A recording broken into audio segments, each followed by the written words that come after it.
Welcome back everyone to another NASCAR Heat 5 setup video. Today we're taking a look at Iowa Speedway. Now I'll be showing you guys the setup in the Cup car, but it works very well in Xfinity and Trucks as well. So let's get to it. Before we get into the setup discussion, there's a few other pieces of information that I wanted to pass along. First, be sure to check out the video I did talking about NASCAR Heat 4 setups in NASCAR Heat 5. In the video, I talk about whether or not these Heat 4 setups work in Heat 5 and also my approach to setups in NASCAR Heat 5. Next, let's talk about tire wear settings.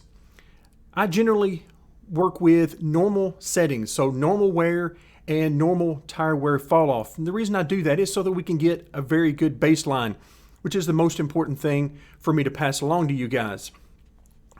That way, if you're using more aggressive tire wear settings, more wear, less grip as the tires wear, then you'll know that you need to tighten the car up some in order to save the tires, in particular the right rear.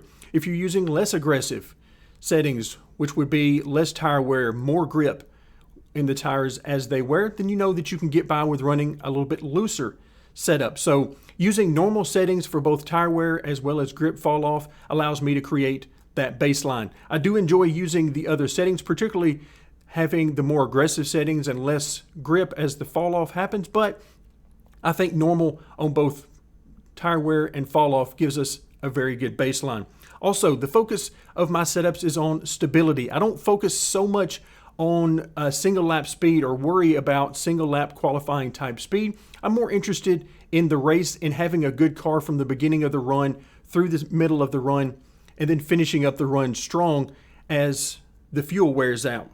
And then finally, when I'm doing setups for both Cup, Xfinity, as well as the trucks, I like to keep these as close to each other as possible so that it gives the same feel across all three series. In general, Xfinity and trucks run a little bit tighter for me using the same setup as I would use in the Cup cars. So in general, I'm going to loosen those up just a little bit in order to get the identical feel that I have with Cup. So with that out of the way, let's move into the setup.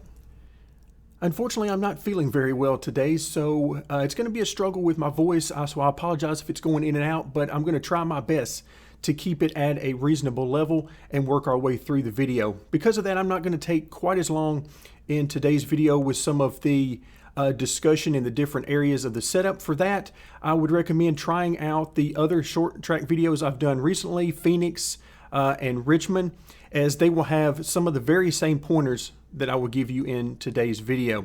So keep in mind that this is in the Cup car, but I have tested and really enjoyed this same setup in both Xfinity as well in trucks with just minor and sometimes no adjustments needed whatsoever. So keep that in mind as we go through today's video. We'll start off with the shock settings. Now you see 15 and 10 across the board here with the exception of the right rear. And the reason I did that is a lot of the struggle on these short tracks is to preserve the right rear, because that's really where all the speed is. The more you can lean on that right rear, the more speed you can get out of the car in general terms. So dropping the right rear bump setting from 15 down to 10 is just an effort to try to save the right rear just a little bit on corner exit, but it certainly works very well if you go with the 15 and 10 setup to match the other three corners of the car. Now this is a little bit stiffer setup. It's going to give you quicker transitions into and off the corner. You can certainly go stiffer up around the 20 level, something like a 2015 setup for bump and rebound, or you can go much softer. A much softer setting in the shocks overall is going to give you more roll in the corner. The car is going to want to feel a little bit lazier for you, so I wanted a little bit quicker transition, so that's why I went a little bit stiffer overall in the car. Moving on now to the weight settings, 52 on front weight and wedge worked out really well for me. 52.0 on the front weight generally works out really good for the type of setup that I'm going with. And by type, I mean based on the front bar and the spring settings that I've decided to use, 52.0 works very well. If the car is not rotating enough, overall the car is just too tight, it doesn't want to turn, then try lowering the front weight to something like 51.5, maybe even down to 51 52.0, and that should certainly help the overall rotation of the car. Again, what we're looking at here is a balanced race setup, which is meant to wear the right front and the right rear as close to each other as possible, generally somewhere around 2 to 4%, give or take, on that. So as long as it's somewhere in that neighborhood, I consider it to be balanced. However, that does not mean that it is the fastest setup. The fastest setup is going to be a little bit looser, and as you can loosen up the car, you're going to get more speed out of it. So keep that in mind. We're starting out with balanced and then adjusting from there for more speed. So 52.0 on the wedge also works really well. If you find that the car rotates fairly well for you, but not quite quick enough on corner entry, then try dropping the wedge to 51.5 or even 51.0, and that will certainly help with the speed of the rotation of the car. It'll allow you to drive it in a little bit deeper, get back to the throttle a little bit sooner in the middle of the corner, because the car is going to be a little bit freer, a little bit looser for you overall. However, if you feel like the car is just a little bit unstable, it wants to rotate too much to the point of being over-rotating, then increase that wedge number to 52.5 or 53.0, and that will tighten up the car and add some more stability to it. Moving over to the spring settings, once again in the front of the car, maximum left front spring, 1,200 pounds. Right front spring just a little bit under that at 1,100, and that is to help with the rotation of the car on corner entry, to help free the car up and allow it to turn on the entry of the corner. If you find that you're simply wearing the left front tire out too much, which is very easy to do with this type of setup, then simply drop this number and try a little bit different look for the front springs, maybe a 1,200 pound right front and something like maybe an 800 or 900 left front spring, and that can certainly help with the left front wear some, as well as changing the way that you're driving the car. So again, using a stiffer left front than right front helps the car to rotate on entry. So if you're too loose on entry, one of your options is to flip-flop these. Maybe go 1,100 on left front, 1,200 on the right front, and that will tighten up the car on corner entry. Moving to the rear of the car, 550 and 600 in the rear, and only 50 pounds of rear spring split, which works really well because some other portions of the setup really help the car to rotate, such as the wedge and the track bar that we'll talk about a little later. So I really didn't need that very much split in the rear springs to help the car to rotate. But if the car is not wanting to rotate as you get back to the throttle in the center of the corner, a big problem and reason for that is you simply get back to the gas a little bit too quickly. But if that's not the case, then simply add more split in the rear springs. Maybe drop that left rear down to something around 500, maybe make it 100 pounds of rear spring split, and that will help the car to rotate under throttle. Tire settings, 11 and 12 on the left, 28 and 27 on the right. I didn't spend a great deal of time with those. I went slightly underinflated on, particularly on the right side, simply because it gives me a little bit better feel. So there's certainly a lot of adjustability there, and definitely a lot of adjustability for those of you who make adjustments during the races on pit stops. There's a lot that you can work with the air pressure.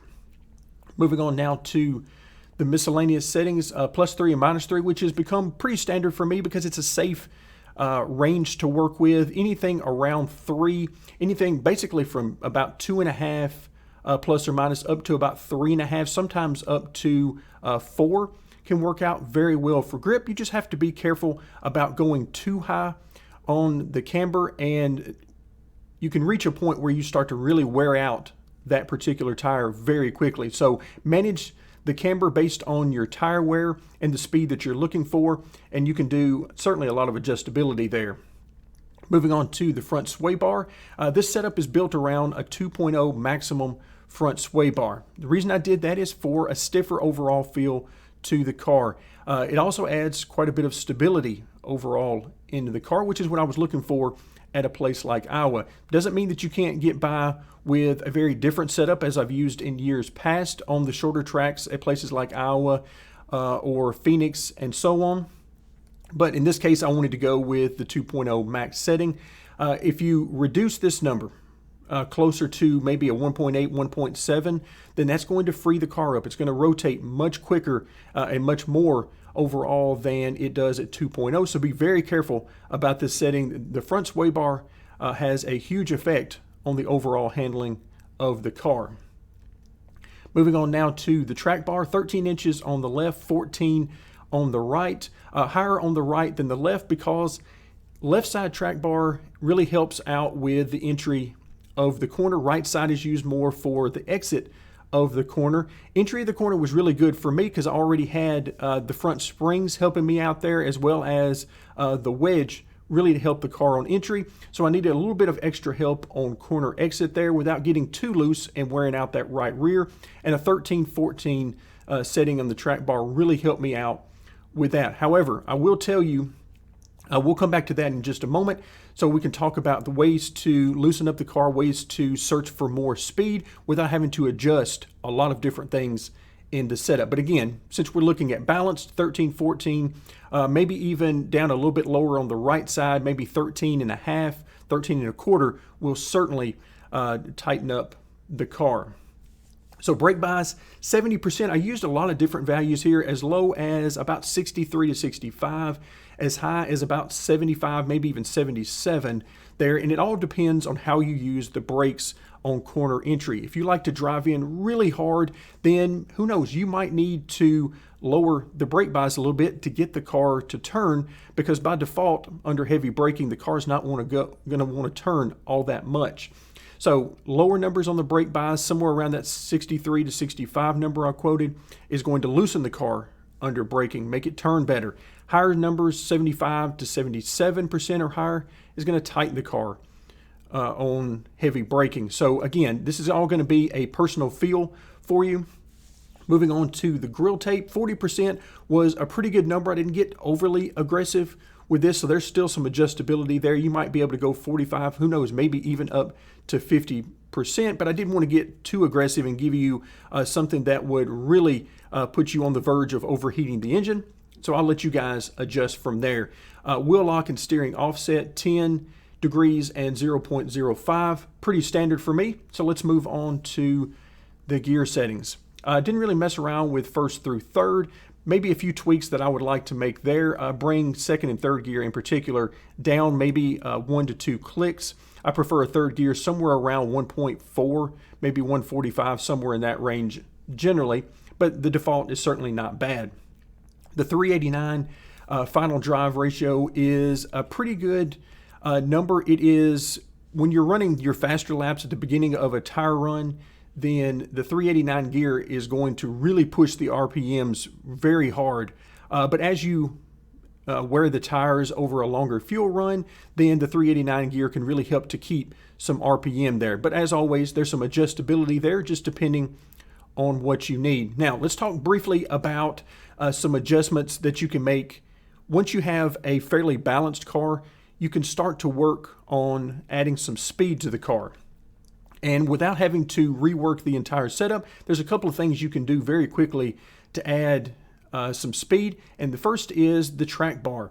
I actually went in looking for some more speed and raised the track bar up to around 13.5 and then 15 on the right side. And that gave me quite a bit more speed simply because it helped the car's rotation overall. However, that comes at the expense of wearing the right rear more than the right front. So keep that in mind. Again, we're looking for speed, not necessarily trying to balance the car. The other thing that I had very good luck with is dropping the wedge down to around 51 and a half. I could have gone down lower and found a little bit more speed, but remember, we're still talking about race setups here, and the higher I get on the track bar and the lower I get on the wedge, that's simply using the right rear more and more. So there comes a point where you're going to start to make the car unstable very late in the run as the tires wear. You shouldn't have any problems on normal wear settings as far as reaching 0% wear on any of the tires.